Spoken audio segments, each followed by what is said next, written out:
All right. Good morning. Welcome to the August 24th meeting of the Washington Planning Commission Transportation Advisory Committee. I'm going to go through and do introductions here in the room, and then we'll go through the folks on Zoom. So I'm going to start with Bob. I'm Bob Diane. I'm from Greenland. Peter Goff from Kingston. Dave Walker with RPC. Scott Ball with RPC. Trisha T with RPC. Okay. And I'll just go in the order that I have people on the screen. So Lucy. Lucy St. John, New Hampshire DOT. Good morning. Morning, Lucy. Rad. Rad Nichols, Coast. Sorry I couldn't be there in person, but I have back-to-back meetings that precluded travel. Lee. Yeah, good morning, everybody. Lee Levine, Federal Highway Administration. Morning, Lee. Vanessa. Vanessa Partington, New Hampshire Department of Environmental Services. Good morning. And then Jessica. Yes, good morning. Jessica Wilcox with New Hampshire DES. All right. That is everybody who's here for now. This is the first meeting we've had in a while, so I'm not super shocked that attendance is a little bit light. We also don't have anything that we really need to approve or anything like that other than the minutes. And I'm guessing maybe with the light attendance, we might just table the minutes and do those. Yeah, we need a quorum. Technically, yes. Okay, let's just table minutes. So Eric. Oh, Eric. Okay. What's there?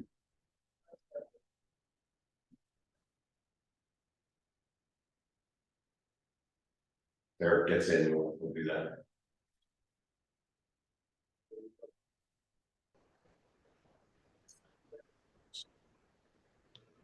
Morning, Eric. Morning. We just finished introductions other than yourself, so. Okay, sorry about that. No, I'm no. Eric Eby, traffic engineer with the city of Portsmouth. I think we're going to table the minutes since we don't have anything that approaches the forum today. So we'll just kind of skip that for now and we'll put that on the next agenda. So we'll just jump right into the discussion about the 10-year plan priorities and the upcoming gas hearings. I am going to sort of quickly go through that.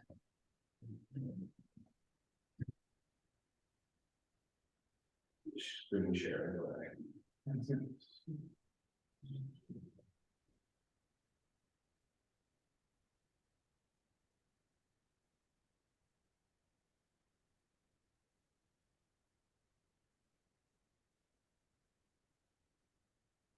Right, can you where do you see the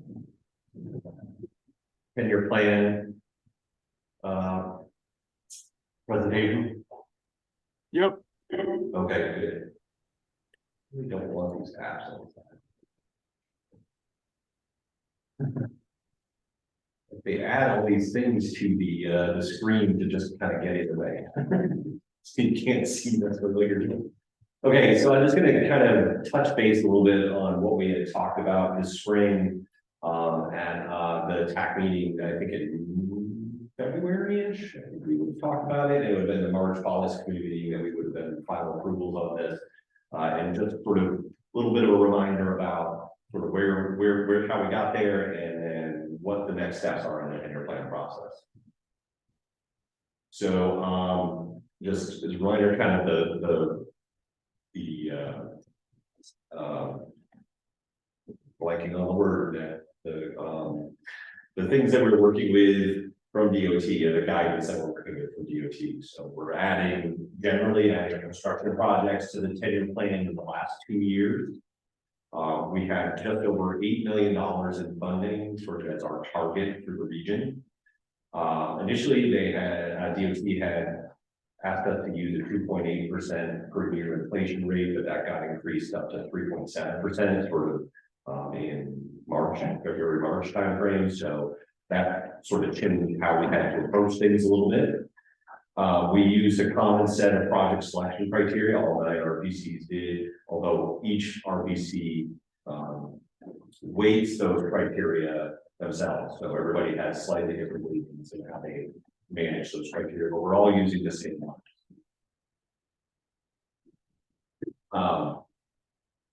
Projects all had to go through an engineering and cost review. So we hired a team of engineers to develop project estimates for, I think, 8 projects for us, and we selected from that. Then they were followed up by a cost review from DOT, who made adjustments to the cost of those projects, according to what they think that it should cost. And then DOT did commit once again this time that once the MPO had set their priorities and they were within or roughly close to the target funding for the region, that they would put those in the 10-year plan as we presented them. But with the caveat that all projects must go through the GASSET process, which is inherently political, and there's always the possibility that there will be some sort of horse trading going on in GASSET or some other things in the legislature, and so a project really could be added or removed at any time.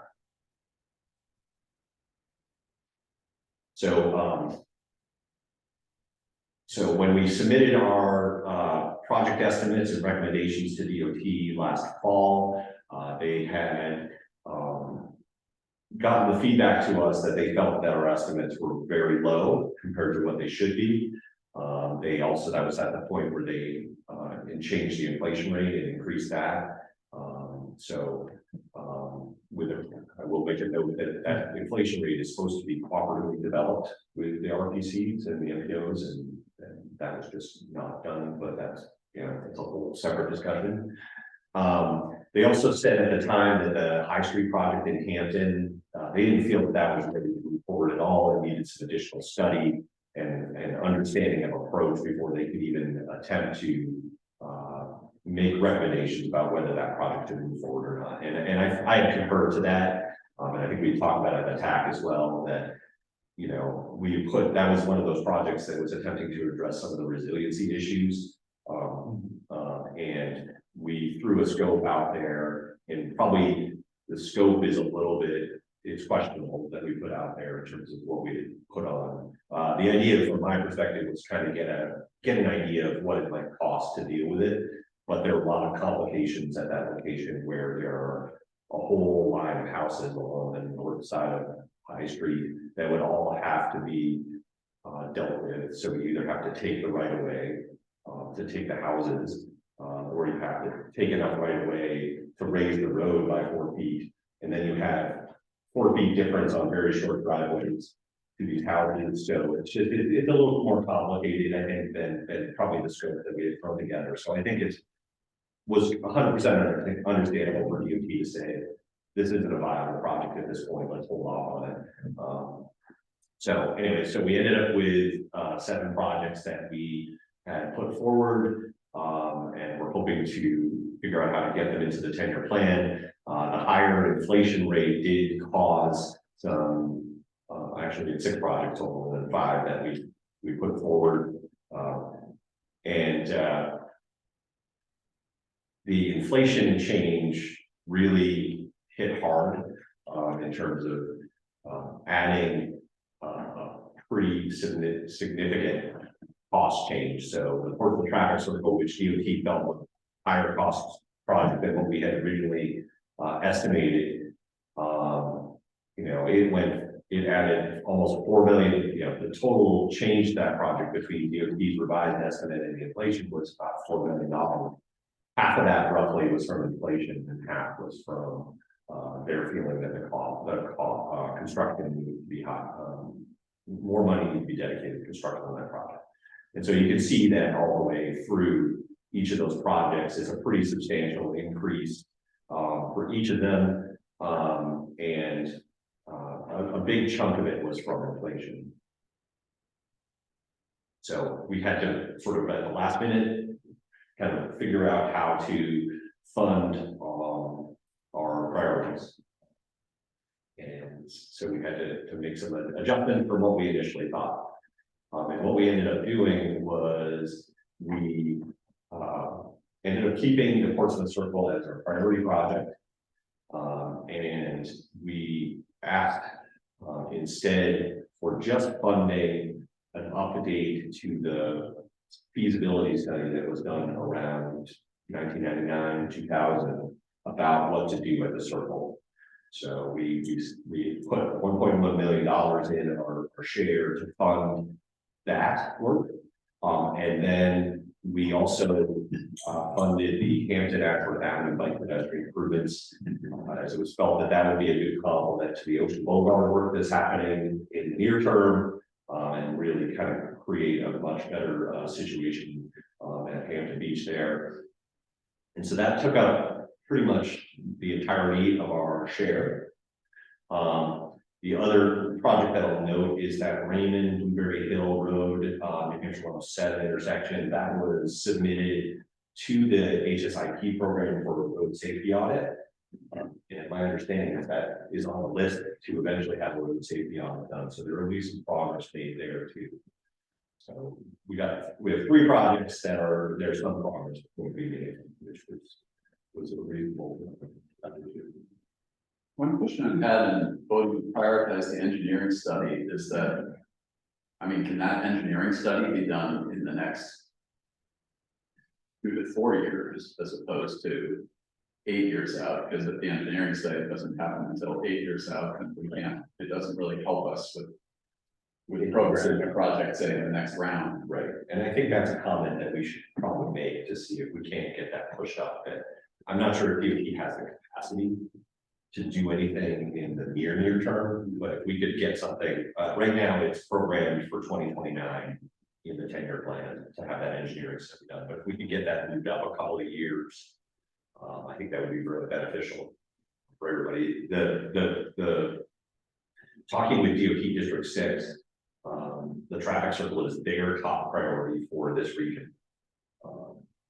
So, hopeful that maybe between us and District 6, we can say, hey, this is a really important project. Can we get started looking at it and figuring out what needs to be done there a little bit sooner? So, so our priorities were submitted to DOT in March, and they've been working since then to pull together the full draft 10-year plan. They have done that. That will be released. Very soon. They had the gas and kickoff meeting yesterday, but I'm not sure if the public draft has been released yet or not. But we were given this information about the RPC projects that were added. And so they added Portsmouth Circle engineering only for 2029. And then the Hampton Ashford Avenue bike pedestrian improvements, complete streets improvements. Starting in 2030 with engineering and doing construction in 2032. In addition, my understanding, and this is based on discussions at the GAFA meeting yesterday afternoon, that the improvements to Newcastle Causeway to address the flooding issues that occurred over the winter, as well as parts of 1B, those are in the 10-year plan. My understanding is that also was submitted to Senator Shaheen's office for some direct federal funding. So that may be that it's in the 10-year plan in the hopes of getting that funding and moving forward quickly on that. The other project that made it in, my understanding is the Route 125 on South Road in Brentwood. That was added via a highway safety improvement program. So that may not show up individually in the document itself, as the HSIP projects are often grouped into the HSIP program. There was a road safety audit done there this summer. They seem to be interested in moving forward on a project that improved the safety at that intersection. Well, they had a failure earlier this year. Yeah, late last fall. No, that's was so, but there have been a number of crashes right in that vicinity. So it's not that the layout of that facility is, not great for the speed and volume of traffic. It's kind of a high danger one because you've got traffic going 55, 60 miles an hour. Yeah, and no separation. I think Brentwood has a potential project on that corner, and the Perfect warehouse in the Kingston. Right, just out. It's gonna. Yeah. Well, that traffic. So, my understanding is that the project will essentially be, they're going to sort of shoehorn a left turn lane in there. Out of that intersection. And maybe, so it might need some shoulder improvements and some restriping, there'll be a couple other things, maybe some lighting at the intersection. But that was my understanding. So, so that's kind of where we're standing right now, with projects in the 10-year plan. Again, I haven't seen the full draft, so, you know, once we get that, I'll go through it and sort of list out everything that is one of our communities in the document. So we also have a draft hearing list. And it's not finalized yet. They're still working on ensuring that all those sites have, you know, full access for folks with disabilities, and things like that. So they're still working through that list. But we have, like I said, we have the executive council meeting yesterday in Hampton Beach, where there was a short discussion about the 10-year plan. DOT kind of went basically at a very high level through some of the information and got some feedback from the executive counselors, and that was pretty much the end of it. But there are going to be 5 hearings in a region, starting on September 7th in Salem, Kingston on the 13th, and then Seabrook October 12th, Greenland in October 19th, and Hampstead October 24th. So I was wrong. I was thinking Hampstead was in September. RPC will be at each of those meetings. They'll all be starting with a probably 15-minute-ish presentation from DOT going through the details of the 10-year plan at a relatively high level, followed up with a very short presentation from each of the RPCs that are, or whoever region it's in, and to go over what our process was and how we came up with our priorities. That's really it at this point. Yeah, so I'm gonna stop sharing. Anybody have any questions or? Does the application that we have to stay within here? No. No, Does it ever change? It did this round. It went from previous round, we were at 6.9 million. And given that New Hampshire received 25% more federal funding, they did increase the amount available to RPCs from, so RPC, the 9 RPCs originally had $50 million statewide to split up amongst ourselves, and that was done by population and road lane miles, I think, or federal aid eligible lane miles. And now that's gone up to $60 million. So we got a little bit of an increase. That's why ours went up to just over 8 million. Will it keep pace with inflation? Or there, from I would love that. And I have requested that, and that we do incremental increases every 2 years as opposed to major increases every once in a great while. But I don't really have any control over that. I can make my opinions known. I understand you don't have any control over it. I just, being pretty new to the organization, I'm looking for background and perspective. Yep. So I ask a lot of questions. Yeah. So about a third of our funding is eaten up by inflation. So yeah, we can, any little bit we could get each round to address that a little bit just helps us in the long run program projects in a more accurate manner. But that being said, it's always inflating anything out 10 years. It's going to add a lot of money to. Can I ask if you want? Sure. Portsmouth traffic circle. Had an engineering study somewhere around 1999, I understand. Yes. And our cost estimates for the whole project, as of early this year, were way lower. By maybe 50%, or maybe 25%. Yes. Of what the state said. What caused that disparity?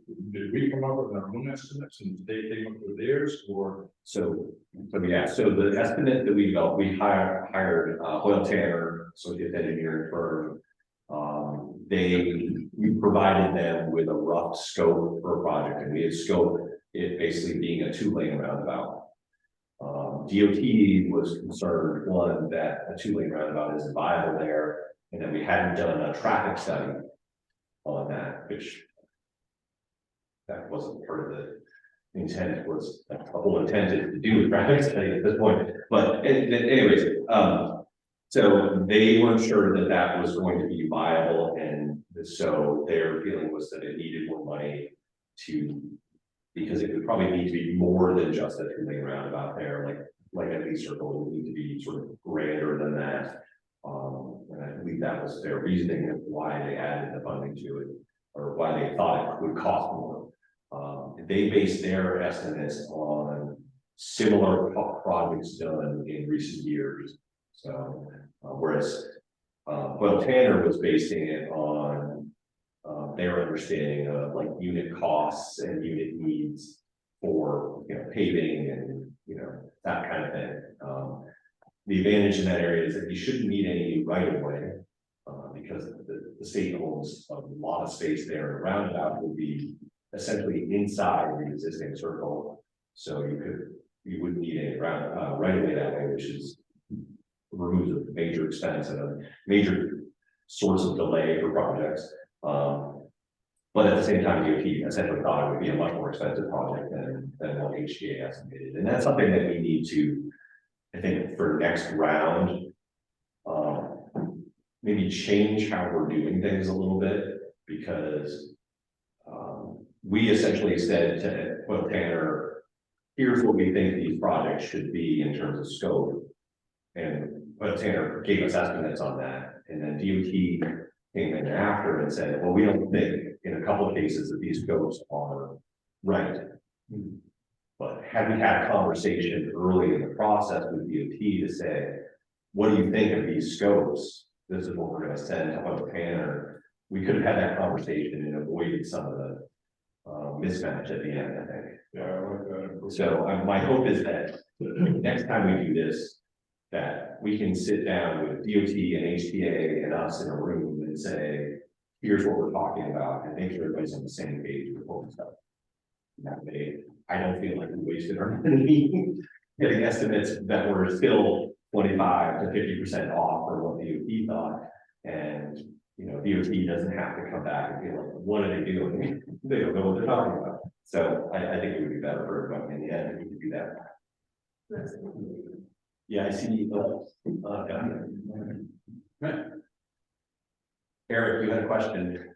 Yeah, again, about the traffic circle, seeing that it's, programmed for 2029, are there any other programs or opportunities that we could bump that up sooner, since it's just engineering study, like you mentioned when you presented it?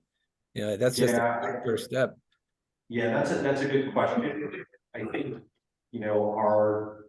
I think it would make sense for both RPC and probably the city of Portsmouth to, in the public hearings, ask if there's an opportunity to move that engineering up sooner.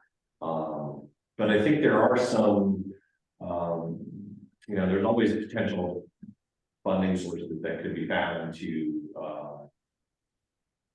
advance that a little bit. Given that there are substantial safety issues at that might be a good opportunity for an SF4A, Safe Streets and Roads for All implementation grant once we get the safety action plans in place. It might also be a good candidate for the carbon reduction program.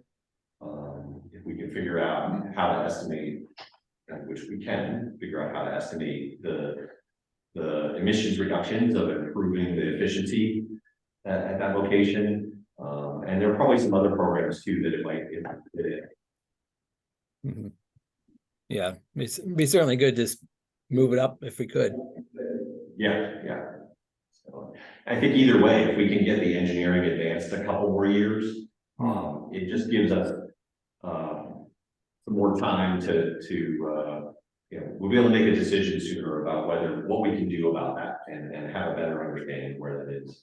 But right now, it's putting it off basically 5 years, 6 years, making any sort of decision. Or maybe even longer than that. Yeah. So I think we'll ask for that. We'll see what can be said, what can be done. Okay. Any other questions? Historically, how locked in do these things stay? Like 1, 2, 3, 4, 5 stay in that order? Or do things move up? Maybe events in the past that caused item 4 to move up to item 2 and stuff like You mean in that. terms of RPC priorities? In terms of this NHDOT tenure plan. Usually if things move, it's because some new source of funding has been found and made available to advance it. Yeah. They do sometimes. Things do sometimes move, and especially, things in the 10-year plan as it's a draft, that can also happen, at this point, because, of the political conversations that are going on between the executive council or the DOT, and there may be a decision made, okay, well, let's move this project up and we'll move this other project back, that kind of thing. So there is some trading that goes on like that as part of the process. Or the governor may come in and step in and say that when he has it, he may say, I want to see this project advanced or something along those lines. So there's always that sort of opportunity. Once it's in the 10-year plan, then things can certainly move around again. If like Scott said, some funding becomes available, DOT keeps a number of projects in the state of what they call on the shelf, which basically means they're ready to go if funding appears. And so what we have at the end of each federal fiscal year, there's if states haven't spent all of their federal funding, transportation funding, that gets sent back to the feds and redistributed. And so New Hampshire in the last several years has gotten, I don't know, ranging anywhere from, I want to say from like $5 to $20 million of extra funding because we've spent everything we had and we had more to do. And so we get that redistribution funding can come our way. And it's good to have projects that are ready to go over that. And so that's kind of, another opportunity where funding may just kind of appear not unexpectedly, but you never quite know how much you're going to get, if anything. And so, so there's a lot of opportunity for things to move around once they're in the queue. If we had a comment in the chat about the CRP, All right, so if a congestion reduction program project is consistent with the list of eligible projects included in the program guidance, we would need to quantify emission reduction benefits. That is easier. Thanks for that, Lee. So basically what Lee is saying is that we wouldn't have to, if the type of project is consistent with what that carbon reduction program allows, then we don't have to do an emissions analysis, which does make that easier, at least not for us.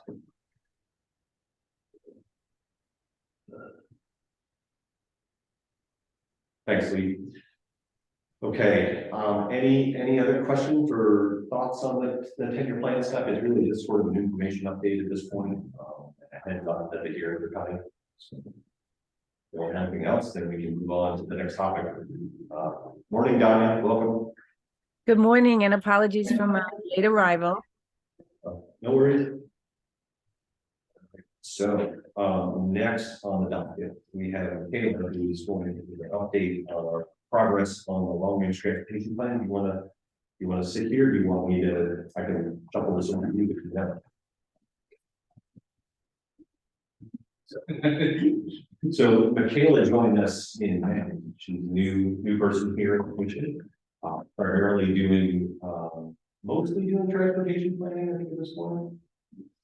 Yeah, so with some other land use planning, so.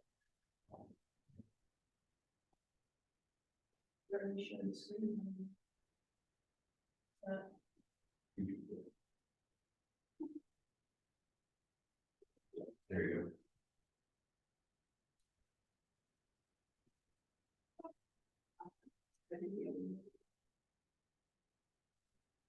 Yeah, that bar makes things challenging. There we go. Hi, everybody, I'm Taylor. That was a great introduction, it's my introduction, but thank you. And I'm just gonna talk a little bit about the updates to the long range transportation plan, which has sort of been my main focus. Whenever projects and time, I also had a nice bit of time to kind of get familiar with the document, see where it's headed. So a quick overview of the executive about this plan. Well, I guess kind of the same for the first one, but we are continuing a lot of the themes from last time and continuing to kind of deepen our understandings, those things like planning for changing practice. And also the document accessibility. So before I was at RPC, I did a lot of work for a national infrastructure firm in Boston, making content accessible to people's screen readers. So this version will be very user friendly and easy to read and compliant with assistive technology. And then also the scenario planning model, which we won't go into as much, as kind of in early development as far as what those scenarios will be for this update. We have a few directions that we had that we talked about, as well as some updated other packages. I also just want to make sure that people who are zooming in, can you hear me clearly? No, it's a little hard to hear you. Oh, okay. Is it easier if I speak up? Yes, please. Mhm. Okay, perfect. All right, we'll do. So for the first thing we're talking about is just continuing themes. So what did we continue from the last time? First one is planning for changing demographics. So we know that New Hampshire is aging, we know that that population is there, and the first thing we want to do is emphasize the importance of mobility for these when we age out of driving, or when driving becomes difficult due to disability. And we're also seeing an influx of young people in New Hampshire who are not interested in living a car-dependent lifestyle. They're interested in having options for active transportation. So kind of thinking about how age and labor, commuter patterns, and all these sort of modes of the demographics will change and how we can plan for the future and not for this year, just right now. Well, as the balanced transportation system, that's another theme that we're continuing through. So as far as this goes, we're thinking about ways to provide safe mobility for everyone. So we are thinking about how we can support public health benefits and the economic benefits of having a well-connected downtown where people of all ages can get around, and the environmental, the behavioral, and mental and physical health benefits we can kind of maximize on there when we use our balanced transportation system. And this iteration of the long range plan kind of refreshes that emphasis on shifting away from the auto-centric planning and more going towards ways that everyone can get around to provide that community mobility. And then as far as transportation system funding, so since the last time that we had a long range transportation plan update, we have BIL, IIJA, so there's some new infrastructure funding, and as Dave mentioned, the funding in New Hampshire went up about 25% federally. So that's some new considerations to work into our contextual information for the document, as well as for the project selection chapter. And then also I just re-up this old graph, but if you'll remember the fiscal year 2010 for half the spending, so kind of thinking about how to balance those modes of transportation. And use those resources that we talked about, like Safe Streets for All grants and the new federal programs, and kind of look for opportunities to balance the modes of funding that we have for transit, for bikes and peds, and to get creative with those approaches for 2050. And then for land use coordination, so kind of thinking about how we can prevent sprawl and induce walkability for mobility for people who are non-motorized road users. And then also continuing to think about how that distributed pattern of development can make transit service difficult to expand. So I see that increasing need for planning for changing demographics, which are aging out of driving, or just opting not to drive in general. It's important to think about how we are replacing our developments that people can walk and bike to and have it be reasonable or use transit. We also have some new updates from the regional housing needs assessment, which came out right before I got to RPC. So I'll be able to use that data, and we will, as the transportation team, to guide what the best implementations might be for connecting affordable transit and affordable housing. And then as far as resiliency and adaptability, this is not going anywhere, and it's nothing new. So we did have some pretty intense flooding, and that's a picture of, I think that might actually be southern Vermont, but we thought it was New Hampshire and Vermont floods. So continuing to think about the best ways that we can prevent mass road damage in the events of extreme weather and climate events. So there are a mix of gray and green solutions, so like natural and also built solutions we can use in tandem, and those nature-based solutions to kind of think about drainage patterns and flood management and what we will do when these events occur. This is also an opportunity for us to lead in PEL, which is planning and environment impacts. That's a really great framework for kind of introducing the early engagement that in that NEPA process, but more major projects, not as relevant as most of the bridges and roads programs, but it's something that we can incorporate into the plan to start to foster more early engagement with major projects. And then for regional project selection and coordination, as Dave said, everyone uses the same kind of criteria, we weight them differently. So it's a matter of kind of thinking about how we can prioritize some kind of local mobility over just a high concentration of state projects. So kind of trying to get a healthy balance in there that does provide some more local mobility and make things easier just for people who are non-drivers. And of course, continuing our work on performance-based planning and making sure that what is in the plan is kind of lining up with what's happening to the best of our ability. Yeah, so that emphasis on local mobility and connectivity, I think, will come through with the sort of new criteria. And then as far as document accessibility, so these are kind of some things that you can expect with this new visual outlook of the TP. So as far as length, you can see the national average for an LRTP is 178 pages, and we are right around the 200 mark, which is okay. But I would like to see it a little bit under the national average. So we could be just a little bit more user friendly than everybody else. But the objectives here are to include those essential topics that are required for the federal Act 21 and for performance metrics, but also balancing that with efficiency and not just putting in so much fluff that is hard to do those updates, making sure that it's really easy to get in there and kind of see what we need to update right from the get-go.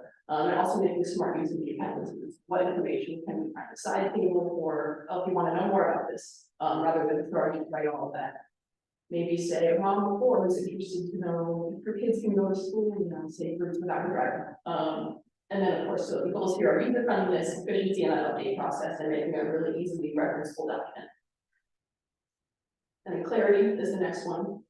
So our objectives here are to make a name for this one. But language reading levels, so making sure that we're talking in ways that are appropriate for the audience who's reading the plan. So we can kind of utilize a variety of variations of the plan if we wanted to do an executive summary aimed for the public, and then give our stakeholders that key information, very highly technical report that they need, but making sure that everyone who's reading it has a version that makes sense for them. And also the flow of the structure. So if we're thinking about people who might be using a screen reader or simple text, and it's not necessarily easy to lay out the read order, it's important to make sure that our content and our topics flow in a succession that makes sense, or just for the average reader in general. So that's kind of the main focus there. As far as graphics, we want to make sure that it's a really visually appealing document that lets people know that we put a lot of effort into this. So we want to make sure that we're really effective as well as communicate that information. So our charts and our graphs and our images should add to the context that we're giving rather than distract from it, which is not something that's happened, but just something that we're going to kind of continue strengthening. And then of course accessibility. So thinking about how people with visual impairments might perceive different images or graphs, and making sure that all of our data and all of our content is easy for people who use that assistive tech or might be colorblind. So I did include just a little picture of what maybe a red-green graph would look like for us versus other people with different variations of colorblindness. And the goal here is just to make sure that it is accessible to people of all abilities and that we are fully explaining the accessibility options that are open to people. And then as far as scenario planning, like I said, there's not too much to say here as far as what's new. We have potential of shifting that development to employment centers, so kind of focusing it in Exeter and Portsmouth in places where we see a lot of job creation happening. There's also the possibility of using the data from last year's vulnerability assessment and going more into resiliency scenarios of how that might play out. But like I said, that's a really new process. I don't know if Dave wanted to time it at all, but. Yeah, and the idea of the scenario planning is to just take a look into the future and say, if this happens, then what is the impact on the transportation network? Using the vulnerability assessment is a very obvious one, because if you don't implement projects to address the vulnerabilities of those roadways, they'll be underwater at some point in the future, and therefore they're not usable. So you can basically take those roads out of the network and see how everything shifts around it. The scenario planning we did back in 2015, when we did the updated regional master plan and our updated long range plan, then we did scenarios where we said, rather than the existing distribution of development, let's take almost all of new development, focus it in areas that are in the current employment centers. So of course, with Newington, Exeter, Hampton, Seabrook, Salem, and I think Epping were kind of those areas where we kind of focused it there and stuff and trying to see what's the impact on travel patterns and the amount of travel that's happening in the region. That one was successful in that we saw that there was a difference, but it was not as much as we had maybe anticipated, because I think there's a lot of inertia from the existing development patterns. So, those are different things that we were talking about and trying to figure out what's our best approach, what's the most useful for us in the future, in terms of future planning to look at. So still early in that. So it'll be a bit. Yeah, the model for planning has always been, or at least since the start of zoning regulations, has been trying to separate commercial activities from residential, and the idea of Columbia, that we have communities that are, mixed use and everything is and village concept is a tough one to sell in New Hampshire, I think. Seems to be. Yeah. Coming into it as a young player, very interesting, kind of like getting a full scope of everything that just happened. Just 1950. Yeah. Oh, okay. All right. Yeah. It's kind of like a little bit to think about there, but yeah, early in that development process. Last time. So as far as public outreach, we're expanding these efforts and kind of looking for some new data to draw on, but also thinking about projects we've done that could tie in some really helpful information and point us in a good direction. So we are redoing a survey, and some focuses here are to reach those historically underserved groups, and thinking about creative ways to push that survey out to people who might not have access to internet or who might not even know about a transportation planning process. Making sure that we reach people with disabilities or people who don't have that internet access, and identifying transportation barriers. So thinking a lot about the way that people can access transit or the ways that people need to call for rideshare, is that accessible?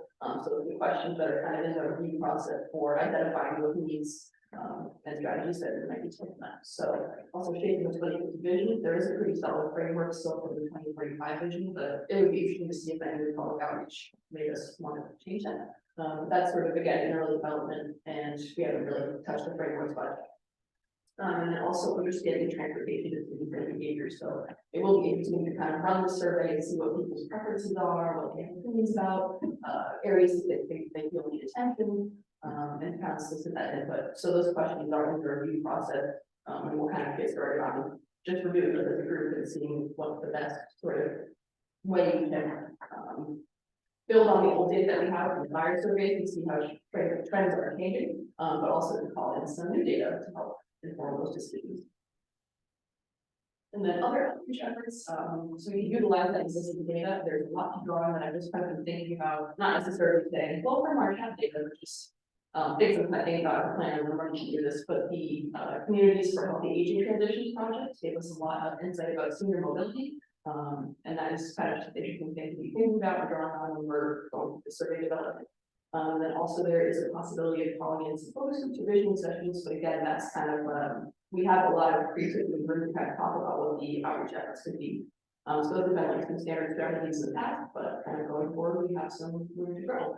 But the survey has sort of been the main focus as far as outreach efforts and getting those questions nailed down, what they might be, and then trying to roll that out so we can start collecting the data. And that is my presentation, so we are open to comments and questions. Stop the share so we can see the folks on the. Thanks. So, yeah, I mean, we're fairly early in the process. We've been doing a lot of sort of the background work. I should say, Michaela's been doing a lot of background work. But we are getting to the point where we want to go out do some of the public outreach, get the survey out and get that started. Ideally, I'd love to pair that up with some of the tenure hearings, so that we can get feedback from not necessarily people at the meetings, but get the information that the survey is out there to people who are attending those meetings, because that tends to be a somewhat different crowd than we usually see, because they're there a lot of times specifically to talk about a project in their community or a need in their community, and those are the kind of people we want to engage too, because they've got some knowledge, they have an interest, and maybe we can get some more information out of them as they move forward. Like the Kingston one, guarantee that, the blast out Kingston, or, Oh, yeah. what I think is gonna come up, Yep. it's gonna be, you know, when are they gonna do that? When are they Right. gonna finish that? It's been 25 years. Yes, yes. Um, the overall design of this sounds like it's good. It's not just a matter of how many pages, but if the pages are include, you know, graphics like the charts they have there, it's a lot faster, easier to read. And it's kind of important to figure out where the required by, you know, MPO or whatever, you know, the required verbiage is gonna be stated, and where the user friendly, the common, us commoners, user friendly stuff is gonna be like, what does this really mean? So I wouldn't worry about the number of pages as much as the ease of access of stuff, and as you say, use appendices greatly, because Yeah. people only have to go to the, you know, they're going from start to finish, you know, they're, you know, yeah. They can go there to follow up on something like, oh, here's a, you know, a table, you know, it's a multi-page table of things and that. I think there is a good opportunity though to decrease the page count. Yeah. You know, Scott and I aren't exactly known for our concise. We tend to maybe not over explain, we tend to thoroughly explain and lay out things. And there's room for some definite efficiencies there. There's also a lot of information that is kind of technical. It could go in an appendix just as easily as it is in the text, and be like, okay, hey, if you're really interested in this and want to dive into the details, it's all laid out here in the appendices. Yeah, if it's all in the front part, I see 170 pages, and then I say TLDRs and they, Yeah, exactly. and go to the front and front, you know, this, get my attention, see what I'm interested in, and go to those. Right. Yes. The idea there is make those sections really easy to pull out. People can Good. listen. I'm a cyclist, I don't really care about rate. So I think that would be, yeah, so, because I know in the past, I've definitely struggled with planning documents, it's not like, I didn't have a degree in this. It's like actually right. It's. Donna, do you have a question or comment? Yes, thank you. Thank you for that presentation. Do you have an idea, I know it's early days, of which communities and how you will be approaching the outreach aspect of this program? I mean, I don't think we have, we haven't really talked in detail about, you know, if we're going to do, you know, like a visioning session or some sort of event somewhere. We haven't talked about going to specific communities.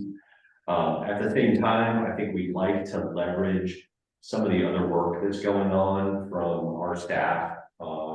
Say for Rye, for instance, we're working on some Rye master plan related stuff.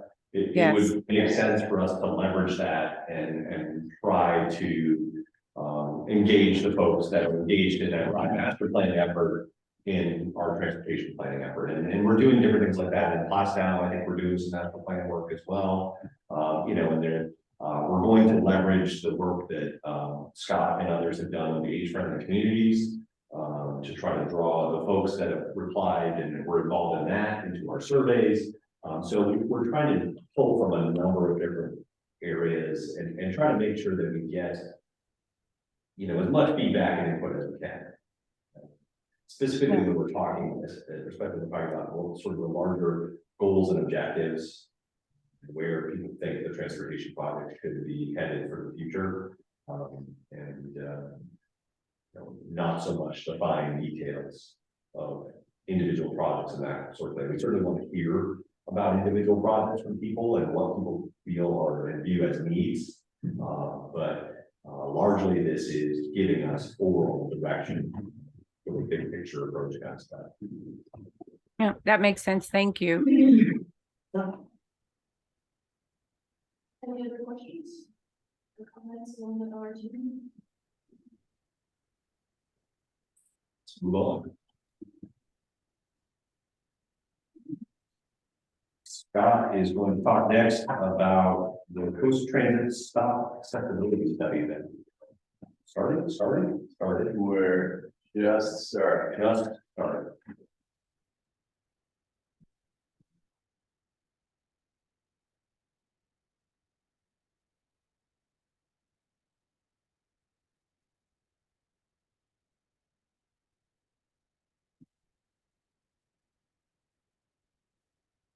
There you go.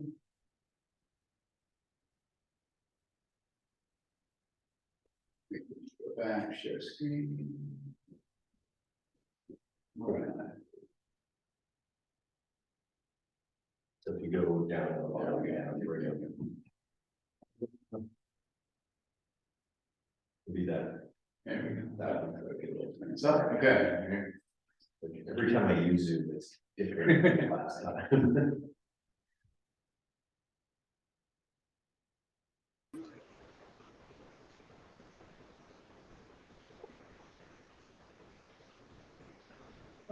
Yeah. There you go. There we go. All right, can everybody see that? Yes. Okay, can you hear me? Using outside voices here?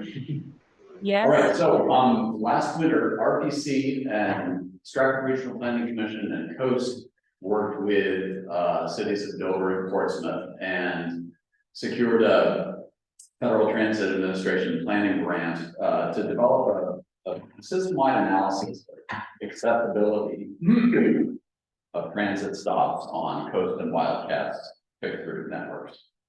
And as Dave said, we're just getting going with this project now. We wanted to give you a bit of an overview of it, and you'll be hearing more about it in the coming months.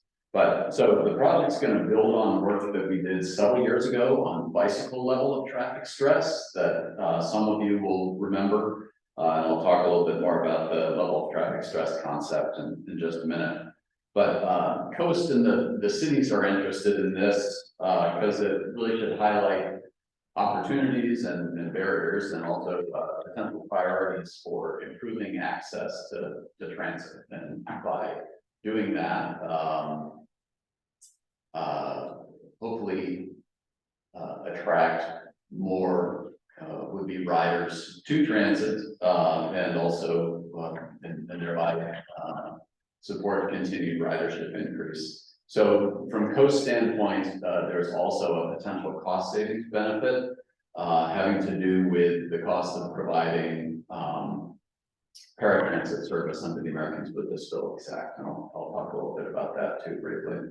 But the other key element of this is working with the two cities to set their site plan review ordinances and how those address new developments, new large commercial developments or multifamily developments, and give the planning boards better tools for working with those developers to ensure that those developments connect to nearby transit. Those developments are in the vicinity of transit, trying to ensure that there's a connection available from that building to the nearest transit stop. Okay, so 4 key elements of this. The first of those is doing a pedestrian level traffic stress analysis, and then looking at connectivity on the network, and then an outreach and engagement component, and then looking at and developing model ordinance language. So the first task, the pedestrian level traffic stress analysis. Really the first thing we need to do, well, first thing we're doing currently is collecting sidewalk network data, GIS sidewalk network data from all of the communities that are served by Coast and Wildcat. So Eric EV has put me in touch with Jamie McCarty in Portsmouth. Stratford is working with their cities to get their GIS sidewalk data. We have good sidewalk data in Exeter that Tricia developed. We also need to refine a pedestrian level traffic stress methodology. I'll talk about that in a minute. Then we need to run the level of traffic stress analysis and map that. So let me just say a little bit about level of traffic stress. Folks who were around 3-4 years ago will remember the work that we did on bicycle level of traffic stress. This was a concept that was developed at the Minetta Transportation Center back in 2012. We got a grant to work with the other 3 MPOs to develop a bicycle level of traffic stress analysis for the MPO regions. And level of traffic stress, it's essentially a measure of the suitability of a given stretch of roadway for bicycling or walking, recognizing that different people have different levels of tolerance for biking or walking adjacent to traffic and different levels of traffic. So there's a 4-point scale here. In this case, we're talking about the scale from a bicycling standpoint. Level of traffic stress 4 is considered folks who are exposure experienced. In this case, think of New York City bicycle messengers that will go out and ride in any conditions and will be fine, down to level of traffic stress 1, where you would take your young child riding and feel comfortable. Level of traffic stress 3 would be somebody who's a fairly experienced rider and maybe commutes to work. And then that level of traffic stress 2 is somebody, the average adult, we call it willing but wary, who would like to ride more, but is concerned about riding on roads with high traffic. So the original level of traffic stress model that was developed nationally required data inputs that we didn't have readily available in New Hampshire. And so we worked with Plymouth State University to develop a somewhat more streamlined model for assessing level of traffic stress in New Hampshire, recognizing our data limitations. We're going to need to do something similar with pedestrian level of traffic stress. On the left here, you see kind of the full range of road attributes and sidewalk network and crossing attributes that we've seen in national models for pedestrian level of traffic stress. And the DOT road layer and our layers don't include all of this information. We have some time in here for additional data collection, but we don't have time. We don't have enough hours to collect all of this. So we're going to need to work with Stratford. Stratford has been reviewing models for pedestrian LTS used elsewhere in the country, and then figure out how we can boil that down into something that we can reasonably develop here with the time we have and the data that we have available. Just as an example, one of the models we found automatically categorizes as level of traffic stress for any road that doesn't have sidewalk, 5-foot sidewalks on both sides of the road. And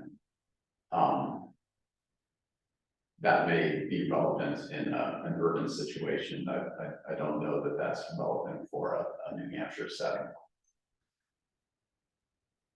So in terms of the data that the areas we need to look at, we're going to be looking at a 3/4 mile radius around each of the stops on the Coast and Wildcat transit networks. You see the Coast network here, and the 2 insets there are UNH Wildcats Route 3 that goes to Dover and Route 4 that goes to Portsmouth. So in the RPC region, there are 155 Coast stops, 32 Wildcat stops. SRPC will be looking at Coast and Wildcat stops, and then the 2 planning commissions will divide up the stops in Maine. Coast has stops in Berwick, South Berwick, and down into Kittery, I believe 1 or 2 in Elliott.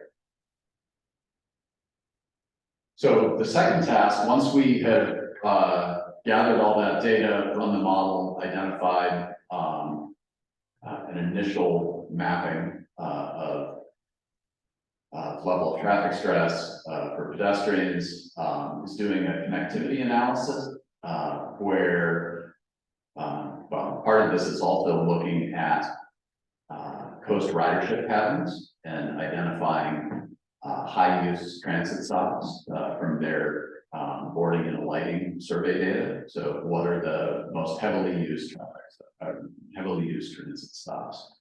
Also looking at where are there concentrations of ADA paratransit trips. The Americans with Disabilities Act paratransit service, the requirement there is that transit agencies need to provide door-to-door or origin destination service for folks who are unable to ride the fixed route bus due to a disability. They need to provide that door-to-door service for destinations within a 3/4 mile radius of transit stops. In some cases, a disability that qualifies somebody could be qualified for ADA service. Not necessarily because they couldn't get on the bus, but because they can't safely get from home to the nearest bus stop because there is not a safe sidewalk route for them in their chair or scooter or assistive device to get from home to the bus stop. And Coast's estimate is that probably 20% of their ADA riders would be able to ride the fixed route bus if they could get from home to the bus stop. And the ADA service is a great service. It's a service that's really critical to the people who use it. It's also a phenomenally expensive service to provide. And demand for ADA service has gone up on the order of 800% for Coast over the last 12 years. It's risen to consume over 20% of their budget. And so the thought is, if we can identify concentrations of ADA trips and nearby transit stops that would allow somebody to ride the fixed route bus and create a safe connection, then that could allow some ADA riders to transition from the door-to-door service to riding the fixed route. So the other piece of this is then using the level of traffic stress analysis to assess connectivity between transit stops, commercial developments, and residential areas, particularly multifamily residential, and then do a gap analysis. So just a couple of examples of connectivity analysis that we did as part of the bicycle level of traffic stress project is looking at route centrality. So we identified a suite of destinations for that included parks, community facilities, major employment centers, schools. And then we looked at origin points, which in that case needed to be, we ended up using centroids for census blocks. But then we're able to analyze, okay, for all of those origin points and destination points, what are going to be the most common, most efficient routings of trips? And then that gives us, you can see different line weights on the graphic on the side there. The green lines are level of traffic stress 1 and 2. The brown lines are level of traffic stress 3 and 4. So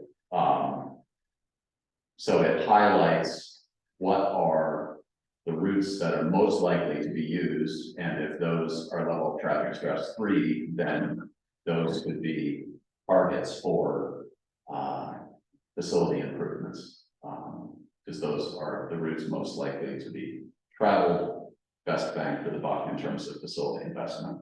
Down on the right here, you see they're called destination scores. So all of those circles were the community facilities that we analyzed, whether those were schools or employment centers or parks or libraries. And then an analysis of what percentage of trips to those sites could be completed on a low stress route. And in that case, it was an analysis for Concord, and it was only about 20% of trips. But so doing that sort of destination score analysis for each of the bus stops. And then there are a number of elements of outreach and engagement here. Really, the first of those is getting community input, sort of ground truthing the level of traffic stress analysis. And we did this sort of thing with the bicycle level of traffic stress analysis. There was an online tool where folks could log on, look at the first cut of all traffic stress analysis and put in pins that said, you know, you have this categorized as a 2, and for this reason, you know, it should be a 3 or it should be a 4. And then that essentially allowed us to go back in, adjust the ratings that went into the model. Then based on that input, based on the mapping of high frequency transit,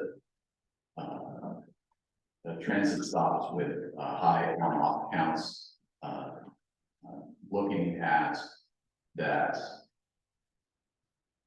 transit stop usage data, combining it with the gap analysis, using the pedestrian level of traffic stress data, working with the towns then to identify a limited number of target areas for focus for potential improvements. Here's just an example from the bicycle level traffic stress study of the sort of feedback that we would get and how somebody would register that feedback. And then the last component of this is developing model site plan review regulations in collaboration with Portsmouth and Dover as pilot communities. So essentially, as I said here, the idea is to give better tools to planning boards to be able to work with developers of new projects that are coming in that are being built in the vicinity of transit stops to ensure that connections are made between those new developments and the adjacent transit stop. So in terms of staffing on the RPC side, it'll be mainly Trisha and Michaela and I working on this, and then we'll be working with several folks at SRPC and our first kind of organizational meeting to figure out details of how we're going to attack this, and in particular, starting work on how exactly we're going to define pedestrian level traffic stress and what data we'll be meeting next week. But happy to answer questions on this. Yes. What you talked about connections between, I mean, the terms are on the bus stops and new developments. Yeah. What kind of connections? What does a connection look like? Well, in this case, looking to see that there's a consistent sidewalk between that new development and the bus stop. So I think there would need to be, there's going to be a practical element that you can't put a developer on the hook to develop 3/4 of a mile of sidewalk, but you can I think better ensure that planning boards are thinking about that transit connection as they're reviewing the development proposal. And you know, if they know that a block and a half away there's a gap, you know, that there's a gap, that if that was filled, that folks at this new multifamily development could then access the transit stop. They could work with the developer to build, you know, a block or 2 of sidewalks in.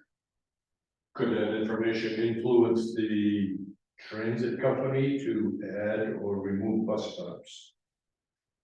It could conceivably, and Rad may well want to speak to that. I think it can be challenging. In some cases, there can be shifts. In other cases, a shift just isn't practical in order to serve a new development. I think oftentimes developers come in and say, oh, well, the bus can reroute 3 blocks and come to us, and sometimes that just doesn't work. But Rad, do you want to speak to that? Yeah, I was just gonna say, you know, we're very excited about this project. I think long term it has a lot of value to us. You know, any time we're working with developers who are coming in, it you know, it runs the gamut in terms of our involvement pre-construction and we'd love to be involved sooner than later every single time because we have we oftentimes have insights that the developers just are not considering. So we've had good luck when that communication has started early.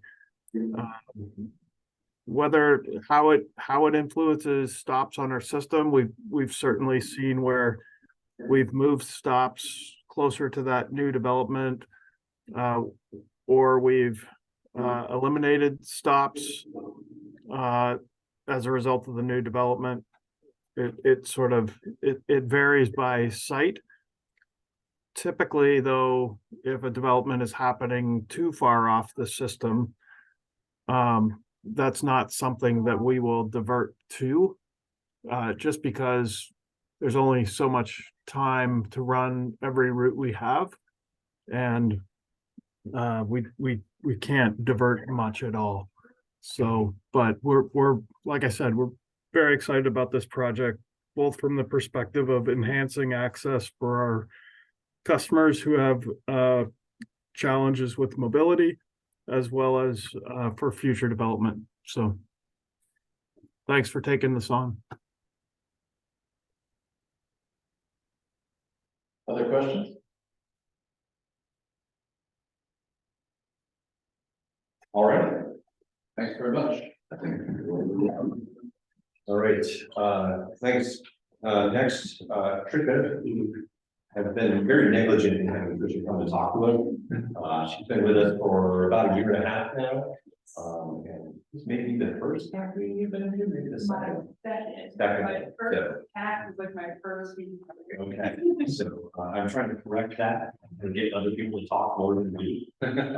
So expect to see Tricia more frequently now. She's going to talk to us about the Hampstead Road Surface Management Survey that we've been working on with them, and we've done this for other communities as well. But Tricia's going to give you a quick update on that. Talk about it a little bit.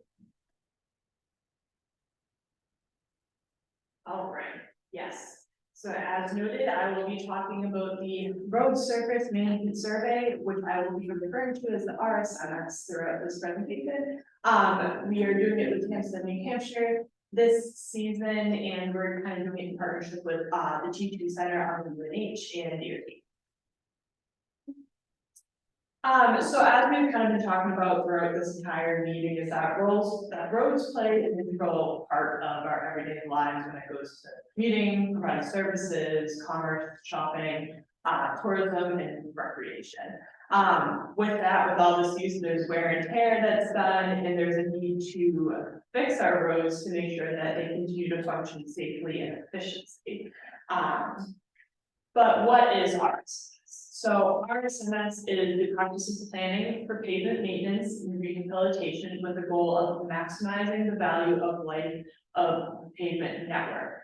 Now with this, when we are utilizing this RSMS tool, we are looking at a regular 4-year cycle into the collection of the condition of the data. In addition to acting as a database to sort and store all this data and to provide analysis to evaluate the treatments and strategies of the network. So basically all this big words is just to kind of answer these questions of what do we have, what is the condition, and what is the best way to maintain these roads. So one of the big things with RSMS is that it takes into consideration different traffic volumes. So typically there is the trend in increasing traffic volumes on these roads. With COVID, that's kind of messed everything up, but is part of the consideration that we're taking into what is taken into consideration. In addition to fluctuating material costs, so that it does take into consideration inflation. As well as the budget of the specific municipality. So Hampstead specifically is what we were working with this summer, so they gave us the budget, but we also look at other budgetary scenarios just in case more money comes in, something goes wrong, so that they have those different options to fall back on. So I'll kind of get into the quick summarizing the gritty of what we do every summer and what we're doing for Hampstead currently. So to start, we attend these T2 modules that train us in data collection and data forecasting. And T2 actually provides us state files and the attributes needed to start the road condition process. And one of them being for Hampstead, all of the roads were broken down by their functional class because we only look at class 5 or local roads when doing this. And each one of the roads was broken down into quarter-mile segments. Once we are in the field, we assess the pavement for wheel path running, cracking types, and severity include longitudinal, transverse, alligator, edge, and then we also look at patching, potholes, and drainage. Once this data is collected, we upload it back up to the T2 module and it automatically spits out PCI scores, priority indexes, and we're able to start making decisions on what roads need repairs, which roads should be focused on, or what types of repairs are needed. And then from there, I will generate a report. These reports come as a final document, and for Hampstead, we are actually doing a presentation for them at the end of September. So I'll give you a preview to what we're done for Hampstead. So basically all those steps visualized for what we're doing for Hampstead. So highlighted are all the roads that were driven this summer by our interns, in which they use iPad and our field maps to collect the data needed that I talked about in the last slide. So this is all the roads that were examined this summer. And with that, I was able to get an average network of 70.48 for about the roughly 58 miles that were driven. This was last done in 2019. As I mentioned, this is a 4-year cycle. And the PCI back in 2019 was about 67. So we noticed with this trend that there's a little bit of improvement that is going on and that we're not too far off. As you can see, the red is where there's low PCI scores, so that means that there is damage to the roads and some construction that needs to be done, as opposed to the darker green is roads that don't really need to be touched.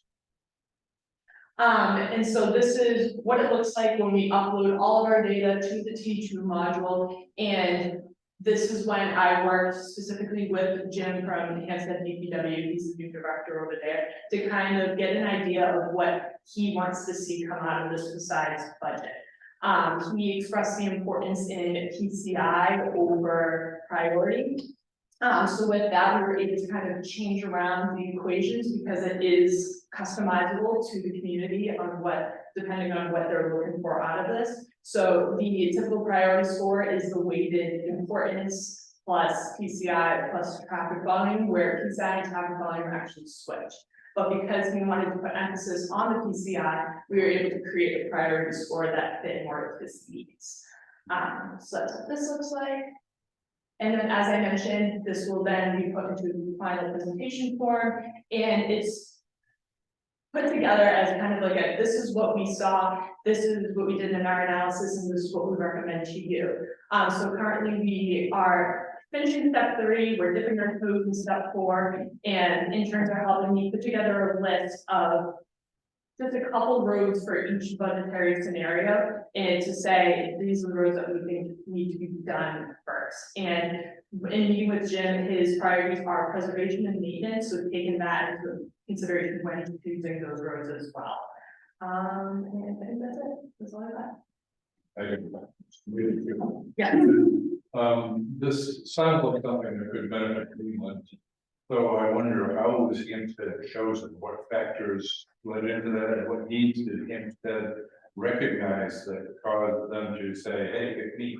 So as I mentioned, we did this back in 2019, so they're kind of already in our cycle, and they're also, we're contracted with them separately, so it's not through DOT. So just correct me if I'm wrong, but because we did them 4 years ago, it was kind of like that next cycle, reach out, and then we created a contract with them to kind of keep this going.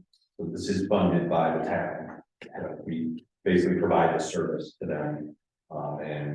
And Christian said, every 4 years we go back and say, okay, it's time to update this again. This is how much we think it's going to cost to do it. work with the town to set that up. Can you give me a rough idea of cost? Depending on it all depends on the mileage of roads and probably ranges between maybe $5,000 and $10,000. Let's do that. So Greenland is spending a lot of money on road resurfacing. And it causes a lot of budgetary angst to us to come up with the money to keep doing it. Because there seems to be a lot of it. So to me, that says we need to make sure we do the right roads for the right reasons. And I'm not sure we're doing that. It's a black box, and out of it comes, we're gonna do this one this year. And that one is 3 years away. And so it's we don't see, we don't know what. We as citizens don't know how those decisions are made. And I wonder if there's any data, any realism, any practicality that goes into it. So that's why I was asking, what does it cost? Is it possible that it might become available to Greenland sometime in the future? Yeah. Maybe too late for this summer, but Yes, maybe another summer. it's too late for this summer, but usually in the spring, we send out a, hey, we're available to do this. We do have some communities where we've done this work, where we will contact them directly to say, oh, it's time to update, like Hampstead. We've done also Newington. We were supposed to do Newington this summer, but they didn't end up wanting to do that. We've done Epping and we've done Fremont. Yeah. So Epping would be updated next year, I think. So that's one we'll have to put on our list as a potential. But usually we have the capacity to do 2 or 3 communities a summer. And you know, if we get an early start on things, we should do more than that. We could get interns in early in the year, that kind of thing, because we need, it does require that we have 2 people in a vehicle driving all the roads in the community. And so it's ideal for us to have trained interns that can do that, because it keeps it efficient, and goes from there. So yeah, It keeps so it consistent too. and keep it consistent, yeah. So and there's this whole system that's set up, and it recommends more than just say paving. It also talks about, oh, this road would be ideal to do crack sealing, or this one would be shim overlay, or what, you know, all the different options that you can do. And it's, the idea is that it lays out a plan for you to say, these are the roads that need to be done, and this is what needs to be done over the next several years. Keep these roads in good condition to reduce the need to have to do full overlays. Does it also include the edge treatment that's required after paving to make sure that the edges don't crumble and fall away? So that's something that is not built into the model, but something that, one thing that I talked to about Jim. Talk to with Jim, about just personalizing those types of repairs, specifically stuff like that, or I had to go through a list of repairs that CT puts forward, and I said, which ones don't you want to do, which ones are your priority, and just putting together stuff like that, so we're not looking at this list going, all right, is it a half-inch overlay or an 1.5-inch overlay? So with him, he's like 1.5-inch, do that. So we are able to ignore all those. So with the edging, that is something personal that we can take into consideration when doing the RSIs. When the report for Hampstead comes out, can I see it?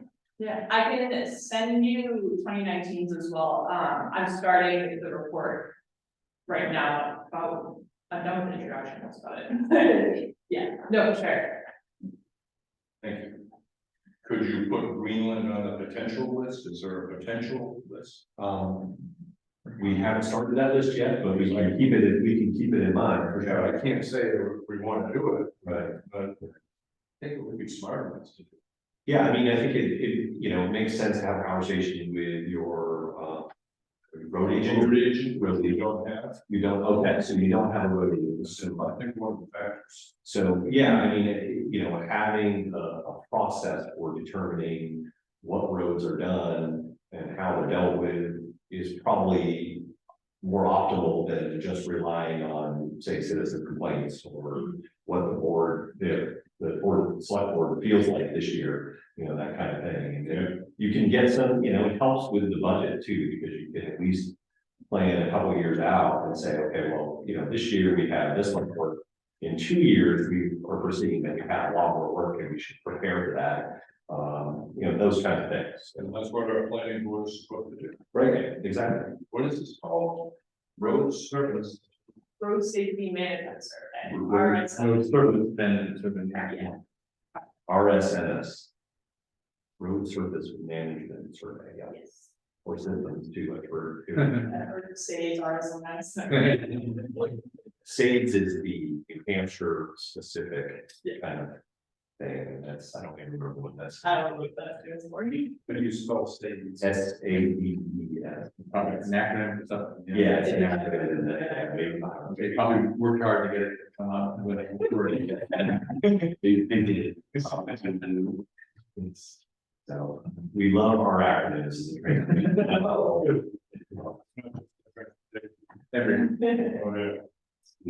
So, okay, so, we do, Danya. Yes, just a couple of small questions. First of all, will Tricia share this presentation with us? We can do Would it be possible? that. Yeah, we can do that. Great, thank you. And the question I have is from my perspective, I'm on the RI Budget Committee, so this is from a budgetary point of view. So to the degree that you will have a framework within which you will be identifying where the roads are needed, will you be sharing that in advance with either the select board of each of the towns where the streets that you've identified would need some attention? Yeah, I will be sharing that with Jim directly, and then he'll kind of, because he's new to the position, so I'm kind of talking to him directly right now, and his contacts, he's gonna go with them, and then that's when I'll come in with the PowerPoint, but I'm gonna go to the PowerPoint as well before the final document is completed, to just put my feelers out and what might be changed in the final document. But those final rows that we put together will be distributed before anything finals. Okay, and the reason I'm asking that is that, it will take some time to also be presenting whatever funding might be required to make sure that they're prepared to present it to the budget committee as well at some point. Yeah, great. That's why we give the different budgetary scenarios just in case. Okay, wonderful. Thank you. Right.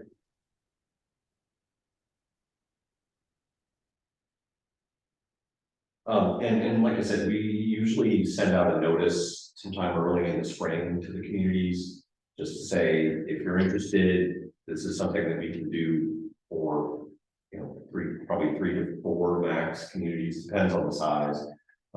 Some communities have a lot of roads, and so it takes a significant amount of time, whereas other communities are like Newington, which have something like 12 miles, and it doesn't take very much time to do that data collection. So I think Hampstead was like, what did you say, 58 for 12. So we get a lot of big communities, we have to do fewer towns.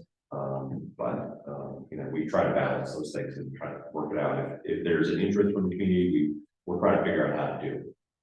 So, all right. Moving on to the next item.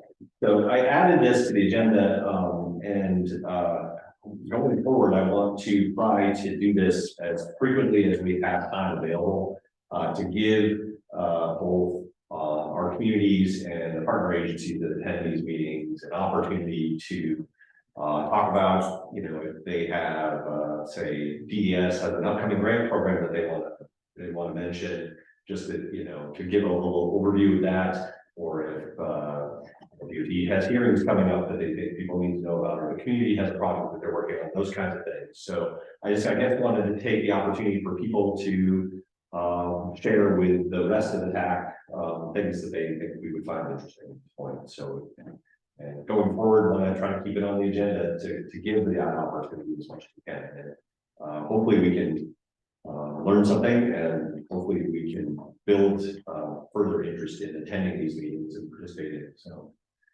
Does anybody have anything?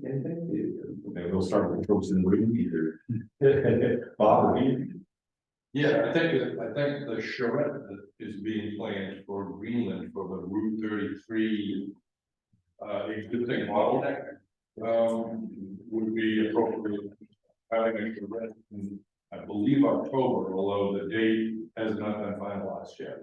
So there's a plan to, my words, a plan to bring in some road engineers, landscape architects, and the public from Greenland and surrounding communities to talk about what is needed here and what can they tolerate.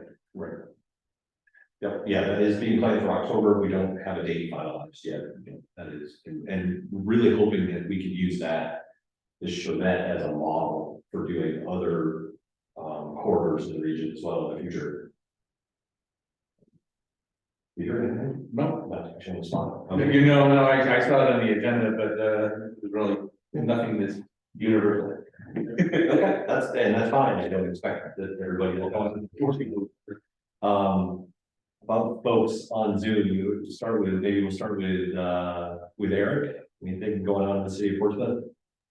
Well, there's always something going on, but That's a very broad statement on my part, I guess.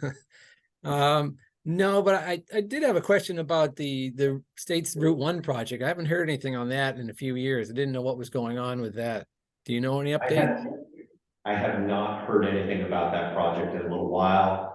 I do know the original project manager has moved on to be, she's now back at Bridge Design. So I don't know who the current project manager is. I can look that up and follow up on that. Mm-hmm. Just make a note. But yeah, you're right. That project has been dormant for a year or two now. Yeah. All right. Lucy, anything from DOT this morning? Hi there. I can find that out for you as well too. So just as you've already mentioned, we're going to be, posting the gas public hearing schedule. Everyone will be informed of that. So stay tuned. Thanks, Lucy. Let's see, maybe Vanessa or Jessica from DES. Anything you want to share this morning? Hi, yes, good morning. We would like to share that we currently have two grants open funding opportunities. May I share my screen? Sure, we can do that. Do we have that? Can you do that from your side? Do we need to change something? Okay, here we go.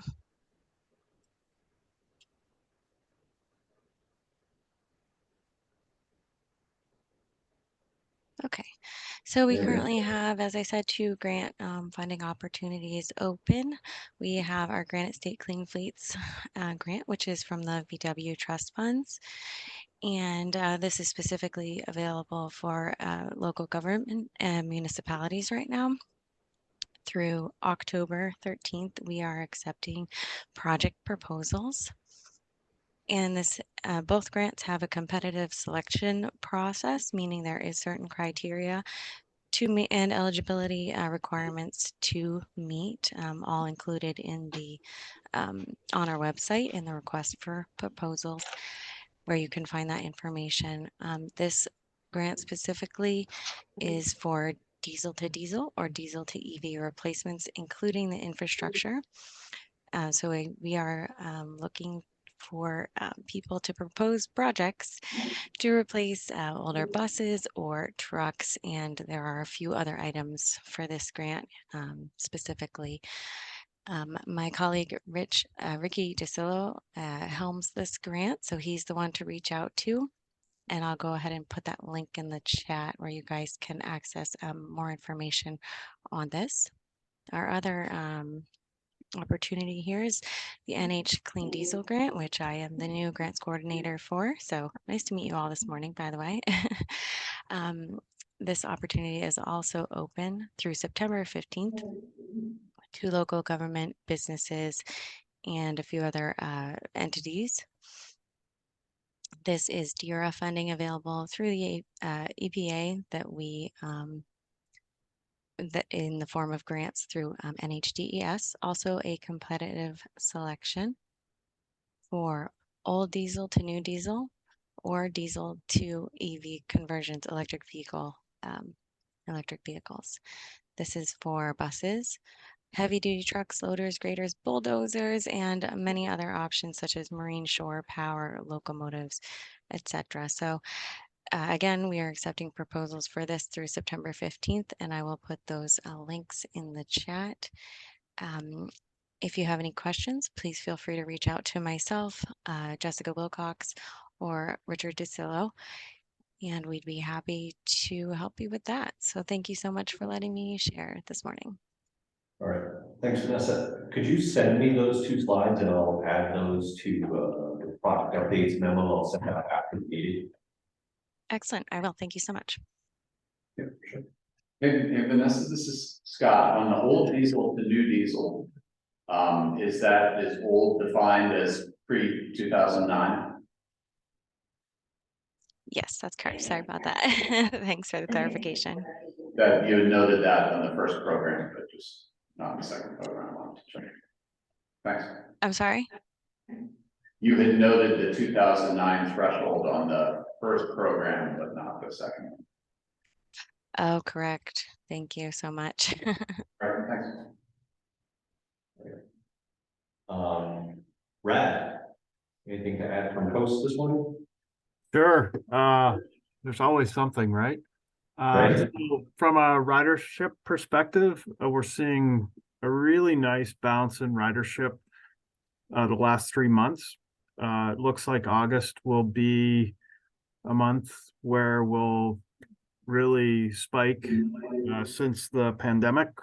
Should get close to 30,000 riders for the month for the first time since probably fall of 2019. Should be great to see.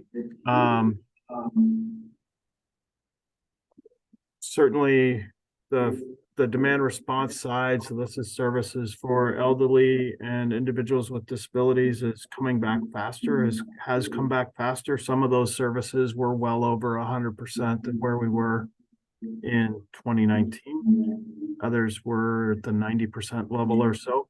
On the fixed route side, we're about 75% of where we were in terms of passengers per revenue hour, which is the most effective way to measure that because our system is very different from what it was pre-pandemic. On the facility side, we've been working to completely replace our facility on our current site in Dover. We have about 13.3 out of $17.3 million of funding secured. The remaining funding is basically the local match for the project. And we're going through permitting currently with the city of Dover. After that, we've got our NEPA application in with the feds. After those are both approved, then we can move to final design. Hopefully, ideally, we'd go to bid for construction in the fall of 24 to start construction in the spring of 25. We're also dealing with an upcoming projected budget deficit in terms of our operating budget. We met with stakeholders from across the region in early August. Those included city leaders, congressional delegation, business leaders, the planning commissions, Peace Development Authority, and other partners of ours. It's a good meeting. We've managed to cut the projected deficit down to about $450,000 in fiscal year 25, which starts October 1 of 2024. We had previously been projecting a deficit of about $1.22 million. Part of the way we were able to reduce it was the increase in state funding that was approved this biennium. We expect to receive about $391,000 of state funding in fiscal year 25, up from about $35,000 in fiscal year 24. So that's a jump. We also are spending a lot less than we had budgeted, so that helped. And inflation has subsided a bit, which is great. So I think that's, oh, and we have 4 new style buses. They're low floor cutaway buses that we hope to take delivery of in the next 2 weeks. And put those out in service sometime in September. We're pretty excited about it. You'll probably see them operating in Portsmouth first, and be a significant improvement in terms of accessibility for all riders, given that they're low floor. It will help speed up boarding and alighting. So I think that's it. Nice. All right, thanks, Ryan. Let's go to Danya next. Anything happening in Rye that you want to share? Well, I'm personally working with the select board at the moment. There have been quite a bit of residents' concerns about the increased speeding. And we are, I'd like to take this opportunity to thank Trish and Scott for providing some traffic data that was part of, I guess, an overview back in 2022. So it's still it's not stale dated. And it was very, very helpful because we were able to see street by street the traffic volume and the various percentage of that traffic volume on that street, as with in terms of miles per hour the cars were going. That information was shared with a meeting that was held just last week for the public. And we had Janet Stevens was there. As you know, she's very actively involved in a lot of projects and with Gasset as well. And so her input was helpful. We have the chief of police, without whose presence and input, any of the options that we're contemplating wouldn't be a success. So he's critical to our success in mitigating speeding. So that's basically personally and what I will be presenting to the select board in the coming weeks. But I wanted to thank you all, particularly because that data was critical to moving to the next step. And that's it for me.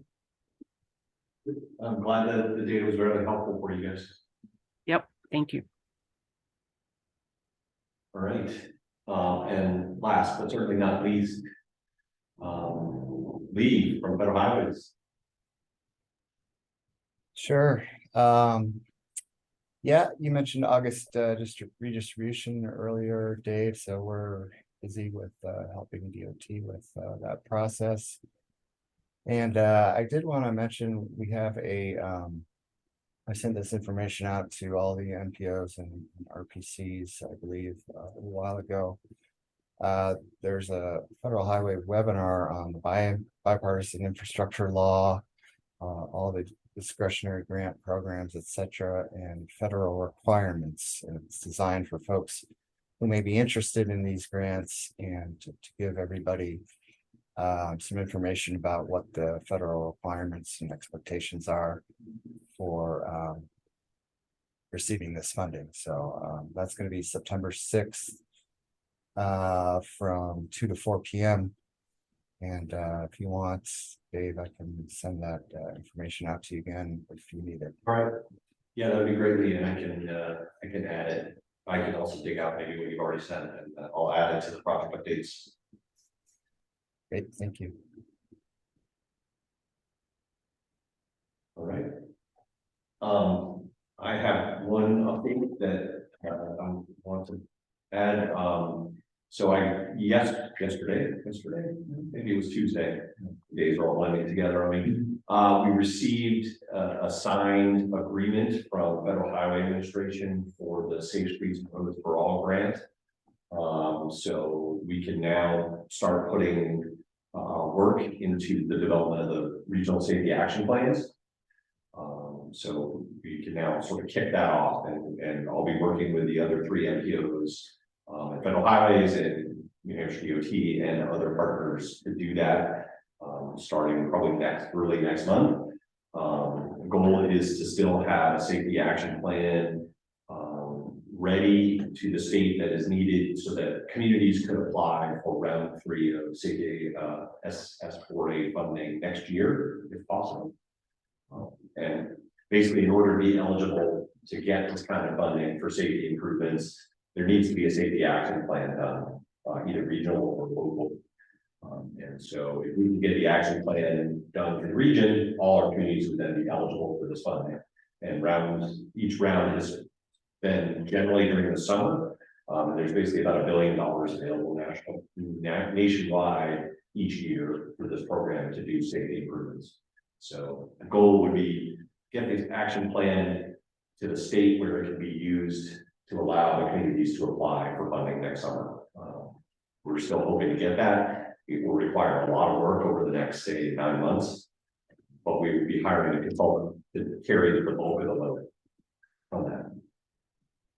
So we received a $220,000 grant for this. To hire a consultant. So basically, safety plan. Yeah. So, and like I said, I got the signed agreement earlier this week, which means we can really start working on it. So I'm developing a request for proposals so that we can get somebody hired to do this. I have a question. Sure. How does a community get inputs into that plan so that they can take safety critical situations and see that they're included in it? Right, and that we're still working on exactly how that input is going to happen, but likely what we'll be doing is because in each of the MPOs, I think is going to handle their own sort of public involvement piece of this with some overarching kind of guidance and input from the consulting team. Again, we're still early in this process, we haven't figured it out. My thought is we would pair this up with the work we're doing for the long range plan and transportation plan, but also, basically saying, okay, we're looking at big picture stuff, but we're also looking at safety issues that communities have, and specifically where we can get some feedback. But we'll be trying to figure out ways to get direct feedback from the communities and the general public as part of this. Again, it's early in the design of it, so we haven't quite nailed down exactly how that's all going to work. But expect that you will hear from us about it. Good, thank you. Yeah. Scott, did you have anything? No. Okay, all right. You guys. That's I don't want to overwhelm you. But okay, all right. Well, I think that wraps us up unless anybody has any other items that they need to discuss? Part of the TAC. I guess one other thing we will be doing, and we're working on this, is kind of trying to reinvigorate participation in the TAC. So that we have more attendance at these meetings and we have quorums each month when we do need to meet them. And we're working on trying to figure out different ways to do that. So I would expect that existing TAC members will also hear from us in this regard in the future to try to get feedback on ideas about what you think might help people come to these meetings, or what would help you attend them regularly if you're a regular attendee. We want to talk about sort of run the gamut of things. Is this day and time work for everybody? Is there a better day and time that works for people? Should we have outside speakers come in more frequently? What topics do you want to hear from? All those different types of things.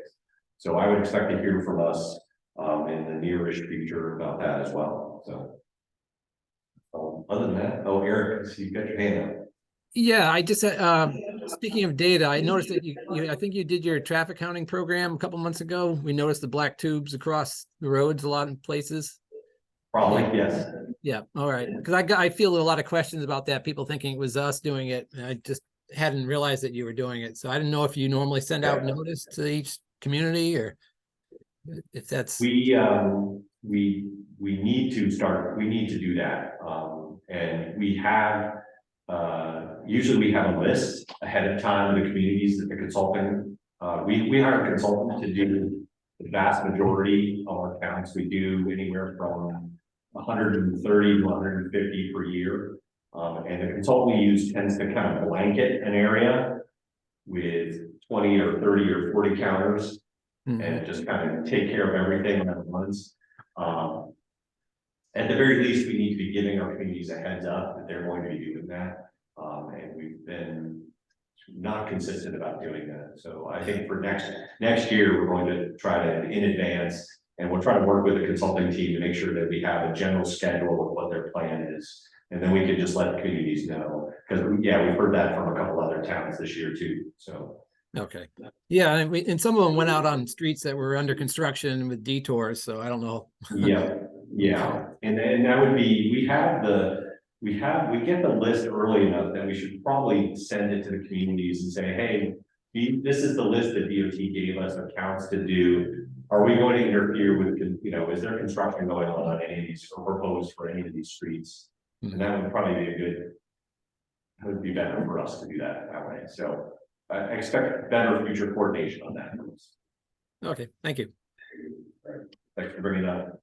Can I follow up with a question on that? Sure. I saw the counters in Greenland and I would like to know what the deal is, because I am very suspicious of all these traffic counts that I've heard that all of this was before COVID and this is after COVID.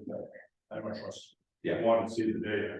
So is DOT's MS2, is that publicly? That's public site, right? Yeah. So all of DOT's, all the counts we do, we send that information to DOT. It gets uploaded into their MS2, basically traffic data management system. And it is available on the web, and I can send out a link to that so that you can see it. You can look up, you can look at all the historic counts that have been done. This year's counts won't be up there probably till later this fall at some point, but you'll be able to see any other previous year counts that have been done and where they're done.